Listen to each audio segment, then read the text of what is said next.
with coverage you can count on. This is the Erie News NOWCAST. Good afternoon, I'm Elspeth Meisner, and thanks so much for joining us for your Erie News Now Weekend NOWCAST.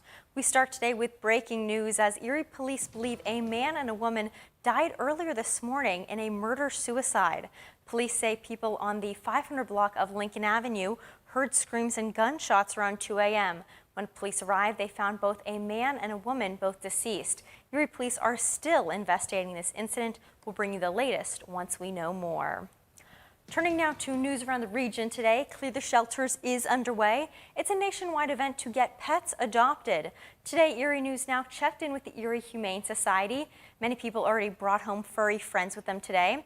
At the Erie Humane Society, you must have an approved application to adopt, but today from 10 a.m. until 4 p.m., so still a few hours left, the adoption fee for pets ages 1 and up is waived at the Erie Humane Society.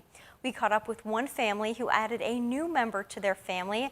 You can see Axel there. He is a 2-year-old mixed pit breed. He's been at the Humane Society since March, and today he found his family to go home to. His playfulness. I have kids that are playful, very, very playful. So with someone that's as energetic as my kids is perfect. I deal with that all day. I can definitely deal with him. And so can the kids, because the kids need a play friend.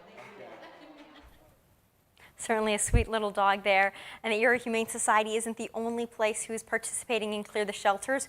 Right now, Orphan Angels has about 100 cats and kittens at its Westlake Road Cat Sanctuary. Happening right now from 10 a.m. until 6 p.m. Adoptions are free for anybody who filled out pre-adoption paperwork. We have more information about the process on our website, erienewsnow.com/cleartheshelters. Well, Football Fridays kicked off on Friday night just as COVID-19 numbers are ramping up in our area. We learned this week that 2 local schools have forfeited games due to COVID-19, so we wanted to know if fans were worried that their school's games could be canceled next. Our Kristen Allen took the question to McDowell's game on Friday night. Football Friday is back in Trojan territory as McDowell takes the field for the first time in the 2021 season. We are overexcited to see our kids and let them experience this atmosphere of having the whole crowd there. These kids have been dreaming of this. Fans packed the stands for the first time in 2 years to cheer on the Trojans. We're just going to get turned for the boys tonight, and let's hope we get a W tonight. But 2 other schools in our area, Fort LaBeouf and Mercyhurst Prep, could not do the same. They had to forfeit their games due to COVID-19. Within the Mill Creek Township School District, there's been controversy about the county-wide mask mandate for students in school buildings. Parents and students I talked to say it's surreal to be back here in Trojan territory supporting their favorite team on the field. And they'll do anything to keep this football season going, even if that means wearing a mask to class. We'll just follow what they tell us to do, and we'll move on. As long as we get to go to these games and stuff and hang out with friends, it's all worth it in the end. Even if they had to wear a mask, they are better off in the atmosphere at school with socializing with their peers, having a structured schedule than at home with the homeschooling. But right now, they're trying to not worry about the future. They're holding on to these moments, cheering on their favorite team. Kristen Allen, Erie News Now.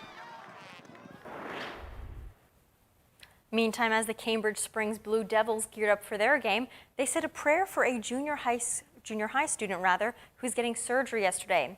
The team took to social media earlier this week, sending prayers to Harley Huya, a 12-year-old player. Currently, he's at Children's Hospital in Pittsburgh and has been diagnosed with a brain tumor. He had a surgery scheduled on Friday. Parents and students we spoke to said they don't have any updates on his surgery yet, but they do plan to host a fundraiser in the near future for him and his family.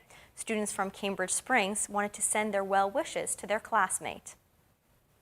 I really hope he gets better. Everybody here is hoping that he recovers good and he's all right. It's being a devil, like everybody getting together and always supporting everybody. And we hope for a speedy recovery for him. Turning now to lighter news, the U.S. Army Field Band will be in Erie for a grand concert tonight. The America the Beautiful is a celebration of all things that people love about our nation. The traveling military band honors veterans and recognizes soldiers on active duty. Starting tonight, you can enjoy music live in Liberty Park at 7 p.m. Erie News Now is a proud sponsor of the event, and we'll have a full recap coming up tonight on Erie News Now at 6 and 11 o'clock this evening. Well, that does it for this edition of the Erie News Now Weekend Nowcast. Thanks so much for joining us. Be sure to tune in to Erie News Now starting at 6 o'clock for the latest news, weather, and sports. Have a great Saturday.